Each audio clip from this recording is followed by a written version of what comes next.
एक सख्त रात, एक चिंताजदा खलीफा। दौरे खिलाफत का वक्त था। मदीना मुनव्वरा की रातें अपनी खामोशी और सुकून के लिए मशहूर थीं। लेकिन इस रात अमीरुल मोमिनीन हज़रत उमर रज़ी अल्लाहु अन्हु बेचैनी महसूस कर रहे थे। यह बेचैनी मकामी मसाइल की वजह से नहीं थी, न ही किसी सियासी पेचीदगी की वजह से। ये बेचैनी थी अपनी उम्मत और अपनी रियाया के हालात जानने की। हज़रत उमर अक्सर रातों को भेष बदलकर शहर के हालात देखने निकल जाया करते।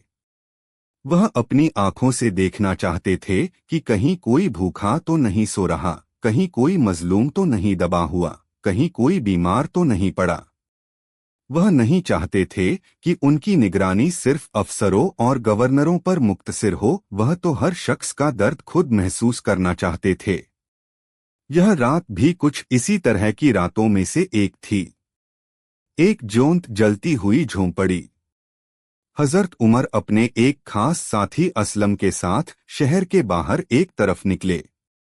चलते चलते उनकी नज़र एक दूर जलती हुई आग पर पड़ी। उन्होंने सोचा कि चलकर देखते हैं मामला क्या है।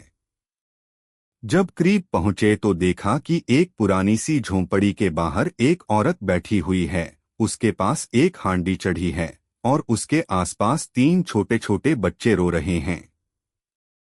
उमर की नजरों में एक अजीब सा तसलसल आया। वह आगे बढ़े और बीबी से पूछा, अम्मा, ये बच्चे क्यों रो रहे हैं? उस औरत ने नजर उठाकर देखा, मगर उन्हें पहचाना नहीं। वह समझी जैसे कोई रास्ते का मुसाफिर हो। उसने दर्द भरी आवाज में कहा, क्यों न रोएं? भूखे हैं बेचारे, 3 दिन से इन्हें खाना नसीब नहीं हुआ।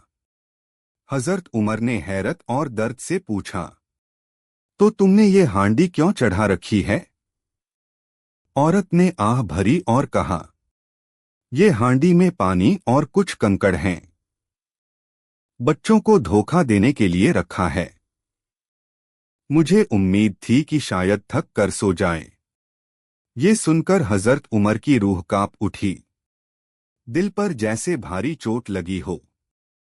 लेकिन बात यहीं खत्म नहीं हुई। औरत के लफ्ज जिन्होंने दिल हिला दिया। हजरत उमर ने पूछा, क्या तुम अमीरुल मोमिनीन उमर के पास मदद के लिए नहीं गईं? औरत के चेहरे पर शिकायत का रंग उभर आया। वह बोली, उमर उमर को क्या पता कि उसकी रियाया भूखी है। अगर वो हमारी हालत जानता तो ये दिन हमें न देखने पड़ते। ये लफ्ज तलवार की तरह हजरत उमर के दिल पर लगे। लेकिन उन्होंने अपना राज खोलना मुनासिब। रियाया भूखी है। अगर वो हमारी हालत जानता तो ये दिन हमें न देखने पड़ते। ये लफ्ज तलवार की तरह हजरत उमर के दिल पर लगे। लेकिन उन्होंने अपना राज खोलना मुनासिब न समझा। ना वह गुस्सा हुए, ना नाराज हुए, सिर्फ उनकी आंखों में आंसू भर आए। उन्होंने नरमी से कहा, अम्मा, तुम सही कहती हो। शायद उमर को मालूम नहीं। बैतुल माल की तरफ दौड़।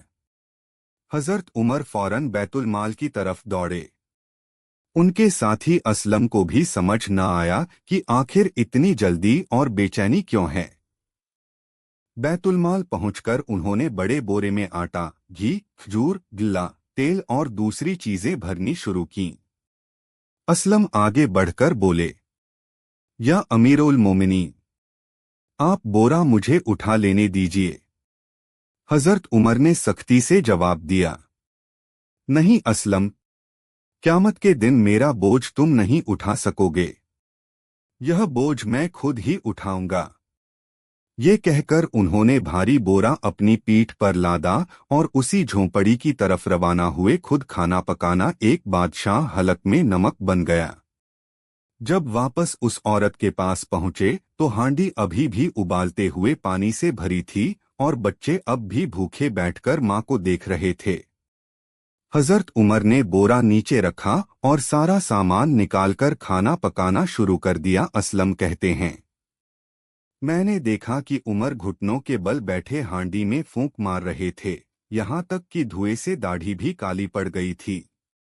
बच्चों के लिए खाना तैयार किया, अपने हाथों से निवाले बनाए, उन्हें खिलाया, उनकी मुस्कुराहट देखी और फिर देर तक बैठे देखते रहे कि बच्चे तसल्ली से खा रहे हैं। एक माँ की आंखों में दुआओं के आंसू थे। उसने कहा, अल्लाह इस अनजान शख्स को खूब बदला दे। पहनना नहीं होता, बल्कि अपनी रियाया का बाप बनना होता है। बाप अपने बच्चों के लिए खुद मेहनत करता है, दूसरों से नहीं करवाता। उस रात उमर की आंखों में नींद न आई। उनकी दुआओं में वह अनजान औरत और उसके बच्चे शामिल थे। उनकी आंखों में आंसू थे और दिल अल्लाह के सामने झुका हुआ था कि या रब्ब, उमर से गलती हो गई, तू इसे माफ कर दे। यह सिर्फ एक वाकया नहीं, एक सिस्टम था। हजरत उमर का यह वाकया सिर्फ एक इंसानी हुस्न अखलाक या रहमदिली की मिसाल नहीं, बल्कि एक मुकम्मल हुकूमती उसूल था। वह चाहते थे कि कोई गरीब, कोई यतीम, कोई बेवा, कोई मुसाफिर, कोई मरीज, कोई मंगता उनकी रियासत में भूखा न रहे। उनकी रातें हमदर्दी में गुजरती थीं और दिन अदलो इंसाफ में। उनकी नजरों में हुकूमत ताजो तख्त नहीं, बल्कि अल्लाह की अमानत थी। इस वाकया का सबक, इस एक वाकया में कई सबक छिपे हुए हैं। एक, क़यादत में तवाज़ो होनी चाहिए।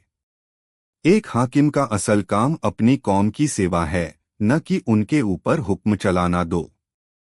हुकूमत जिम्मेदारी है, इख्तियार नहीं। उमर ने कभी अपनी पोजीशन को ऐश व आराम का जरिया नहीं बनाया। 3, रियाया की भलाई असल मिशन है। रातों को निकलकर लोगों के हालात देखना, इससे बढ़कर कौन सी अदल की मिसाल होगी। 4, अमानतदार नेतृत्व। उन्होंने बोरा खुद उठाया ताकि कोई यह न कह सके कि उन्होंने जिम्मेदारी दूसरों पर डाल दी। 5, इंसानियत की बुलंदी। भूखे बच्चों को खाना खिलाना उनके पूरे खिलाफत के नज़दीक सबसे बड़ी इबादत थी। खुलासा, हज़रत उमर फारूक रज़ी अल्लाहु अन्हु का यह वाक़या इंसानी हमदर्दी की बुलंद मिसाल है। एक हाकिम जो रात की अंधेरी में गरीब और भूखे बच्चों का दुख सुनता है, उनकी माँओं के आंसू पोंछता है और अपने हाथों से खाना पकाकर खिलाता है, ऐसी मिसाल पूरी दुनिया की तारीख में बहुत कम मिलती है। उनकी जिंदगी का ये एक वाकया नहीं, बल्कि उनकी पूरी शख्सियत का आईना है। अगर आप चाहें तो मैं हज़रत उमर के और वाकयात, उनकी जिंदगी का मुकम्मल तज़किरा, उनके अदलो इंसाफ के मशहूर फैसले या खुलाफाए राशिदीन का तफसीली मुकाबला भी लिख सकता हूँ। बस हुक्म करें।